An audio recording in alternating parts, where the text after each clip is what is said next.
Hello, and welcome to WSPR, The Whisper, bringing you all the news that's fit to hear here in Seashallow. I am Rocky Grenadierite. And I'm Kamir. I think I was just hired. Still waiting on that contract, Rocky. This is WSPR The Whisper, Seashallow's best and only news sending. Sendcasting live since yesterday. Whoa, like real new then, hey? But we've got some new things to report. Thank you to our now 7 whole listeners for keeping their ears open and sending us paper birds. Our main story this afternoon: a team of rogues has broken into the vault of the Collegium to steal some magical artifacts that may be valuable in the wizard's tourney. Neat. Okay. Based on magical signatures discovered during the investigation by mages of the Collegium, some of the spells used in the heist appear to be not of this world. A source... What does that mean? Like one of your friends or something? Okay. Tells WSPR that investigators believe the thieves originated in the Fey realm and made their way to Seashallow by unknown methods. One of the key questions the investigation team has is, where did these Fey rogues enter Seashallow from? It's been assumed that any entrances to the Feywild within the city limits were closed long ago due to expanding urbanization and rumors of a treaty between several of the courts and the city council. Right, I remember that. The Collegium would like to ask for the public's help in determining any possible Feywild entrances or portals in, near, or possibly underneath the city. It's known that there may be ancient sea caves beneath the city, but these tunnels haven't been mapped or really frequented by the council guard. Anyone with knowledge of these caves will be provided a reward, for any information leading to the ferry gate, and you can report to any council guard station. And now, a punchy fishtail from the well-to-do second ring. Residents were left gasping for air. Hey, that was a good one. After the council guard made multiple arrests at Fahrion Gastropub Resto Bar, Seashallow's most exclusive and super overpriced tavern. Much to the authorities' collective surprise, feigned or true, the establishment's basement moonlighted as an underground beta fish fight club.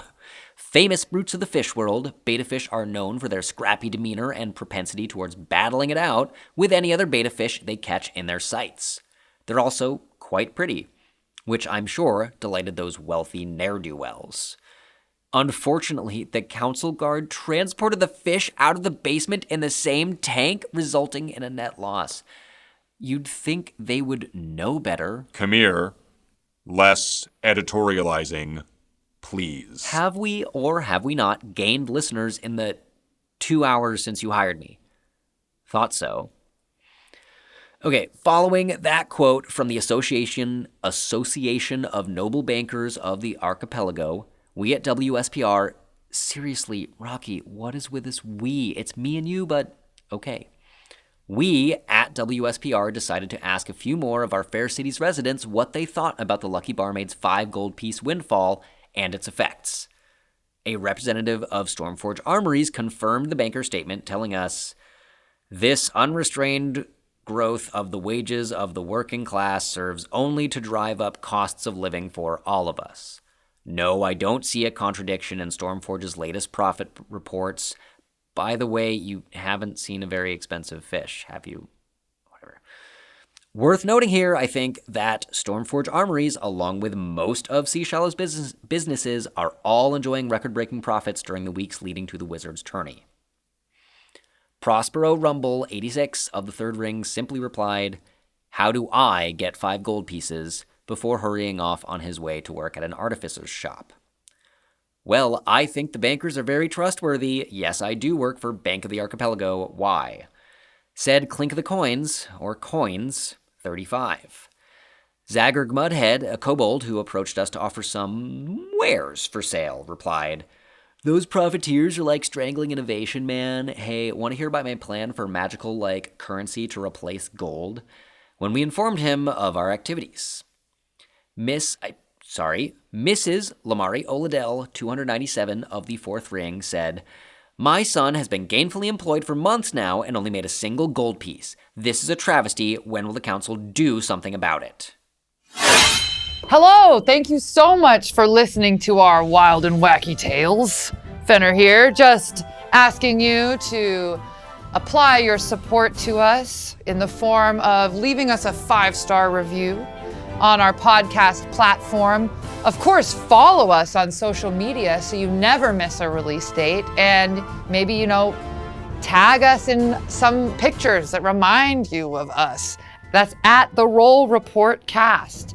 At The Roll Report Cast on Instagram, on TikTok. All right. And hey, we've got a Patreon. Did you know that? If you sign up for our Patreon, you get special perks, premium content, ad-less podcast listening pleasure, and you'd never have to hear me say this message again. Back to the show. And now, the weather. It's cooling off this afternoon. My fourth cousin, Cerulia, says there is a strong breeze expected for several hours. The Archdruid still has not been seen. Alistair sent another report. Rocky, I hope you're receiving these. It's hard to be sure. My companions and I have departed Mix Ruby's delightful shop, Oddhems, Oddities, and Baubles, and our gondoliers have brought us to the inner ring. I was acting as something of a tour guide for my new friends in these canals, as I have more than passing familiarity with them. And we've reached the Collegium. Our watercraft, piloted expertly by the delightful Rill and his compatriot Brooke, deposited us at the Plaza Arcane, just outside the administration building. Yorick and Princess Rivulet both informed me the plaza itself and the building emit auras of powerful magic, as one might imagine, and we attempted to gain entry to continue our search for the Professor Ergith, to whom the crates of undead on board the Heart of the Isles had been addressed.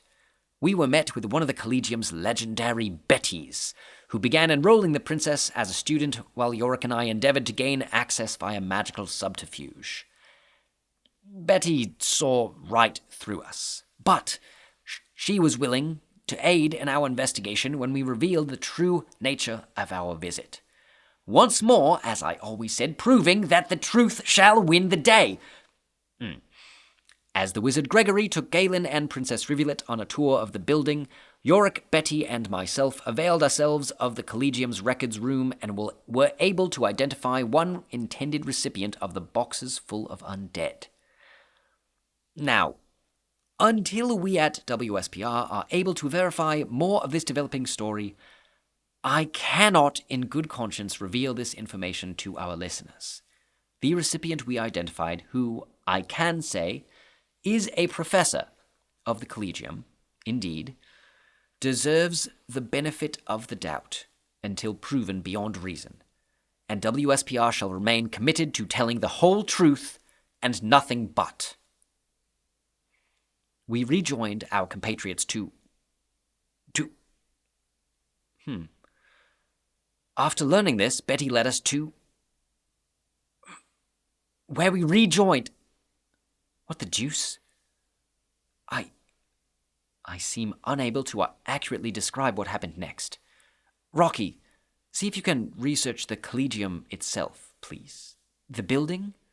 Princess Rivulet, Galen, Yorick, and I must... Bloody hell.